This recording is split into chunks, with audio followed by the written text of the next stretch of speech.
And hence, relationship is always a strain, a pain, a contention, a struggle, causing antagonism. And is it possible to be related without idea?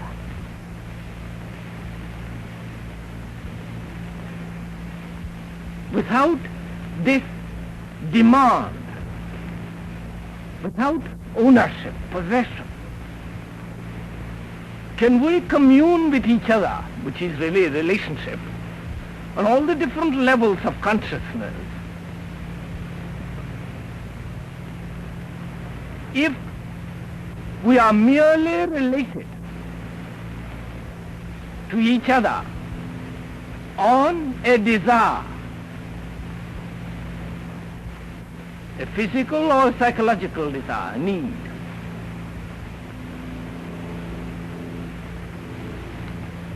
And can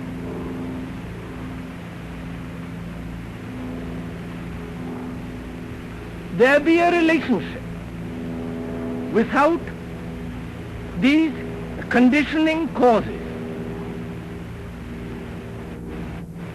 as want?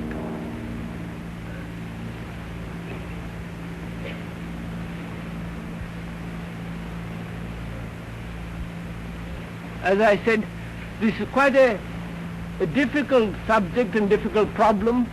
One has to go very deeply and very quietly into it. It's not a question of accepting or rejecting. We know what our relationship is at present. A contention, a struggle, a pain, or mere habit.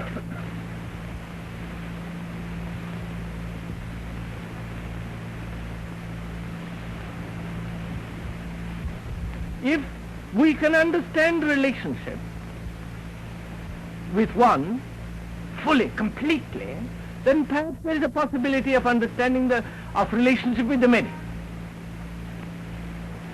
That is, with the society.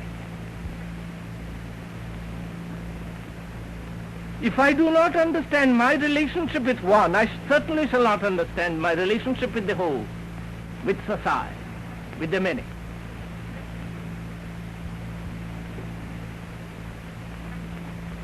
And if my relationship with the one is based on a need,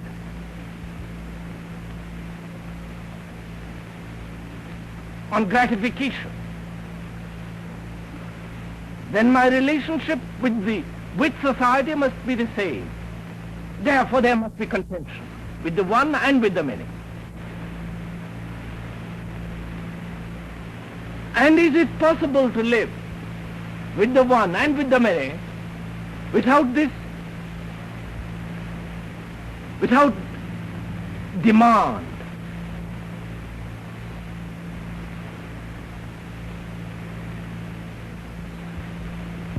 Surely that is the problem, is it not?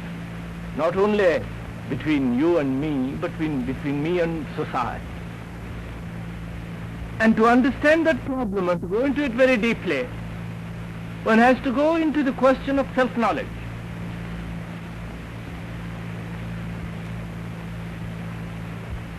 Because without knowing yourself as you are, exactly what is, obviously one cannot have right relationship with another. Do what you will, escape, worship, read, go to cinemas, turn on radios, newspapers, do what you will. As long as there is no understanding of yourself, one cannot have right relationship. And hence, the contention, that antagonism, confusion, not only in yourself, but outside you and about you.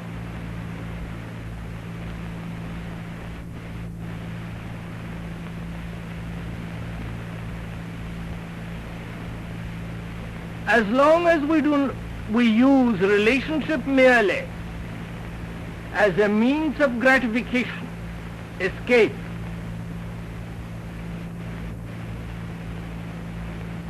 as a distraction, which is mere activity.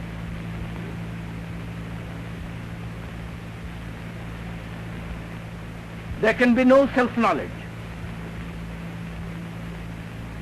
But self-knowledge is understood, is uncovered. Its process is revealed through relationship. That is, if you are willing to go into the question of relationship and expose yourself to it. Because after all, you cannot live without relationship.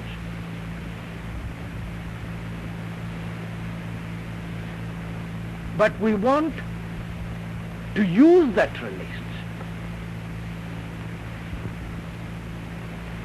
to be comfortable, to be gratified, to be something.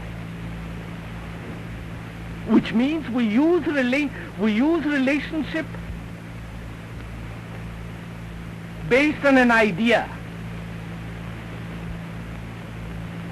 Which means the mind plays the important part in relationship.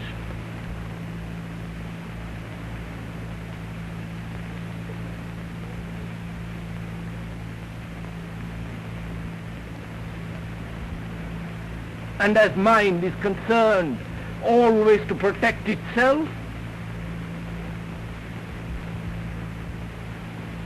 always to remain within the known,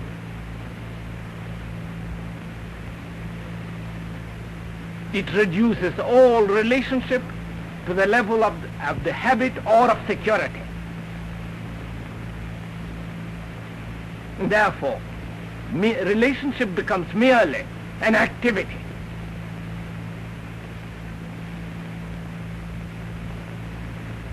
So we see that relationship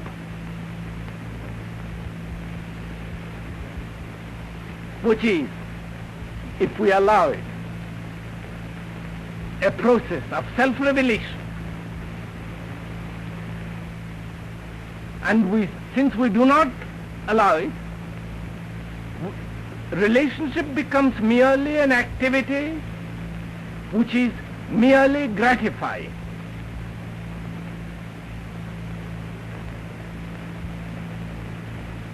And as long as the mind merely uses relationship for its own security,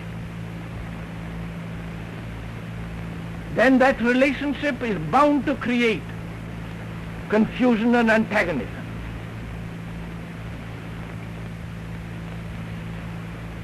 And is it possible to live in relationship without the idea of demand, of want, of gratification?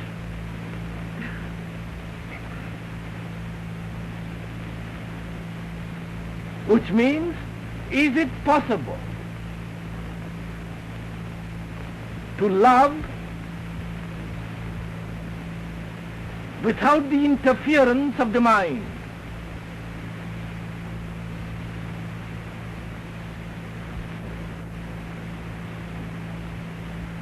We love with the mind. Our hearts are filled with the things of the mind.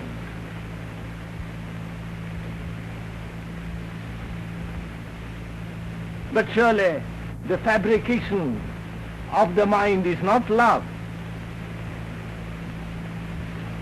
You cannot think about love. You can think about the person whom you may love, but that thought is not love.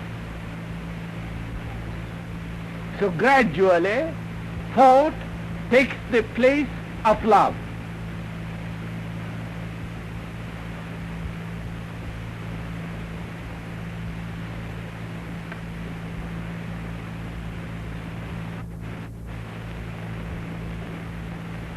And when the mind becomes the supreme, the all-important, then obviously there can be no affection.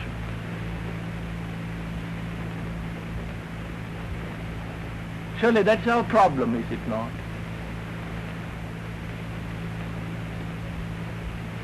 that we have filled our heart with the things of the mind.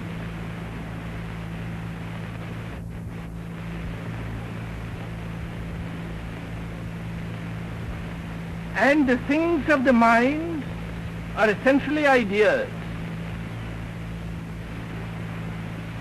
What should be and what should not be. And can relationship be based on an idea? And if it is it not inevitable that there should be contention, strife and misery?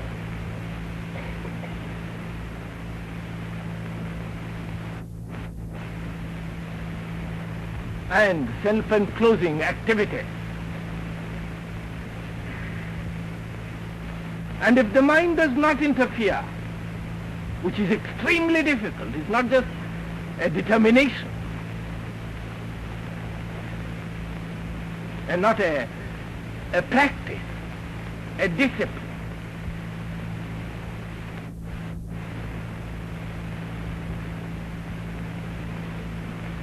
For the mind not to interfere. And the mind does not interfere only when there is full comprehension of the process of the mind, not erecting a barrier or disciplining it or suppressing it or sublimating it.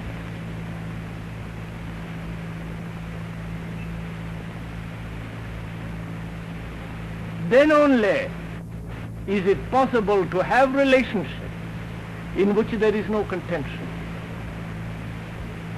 And therefore, a possibility of having a right relationship with society. I have gathered from your various talks that thought must cease before there can be understanding. What is that thinking that must come to an end? What do you mean by thinking and thought? I have gathered from your various talks that thought must cease before there can be understanding. What is that thinking that must come to an end? What do you mean by thinking and thought? I hope you are interested in all this. After all, you should be, because that's what you're doing.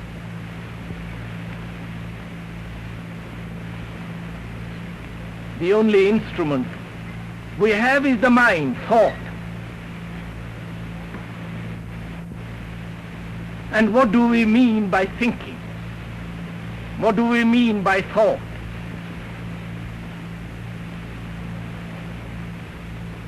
How does it arise? What is its function? So let us investigate it together. Though I may answer it, please think it out. Let us think it out together.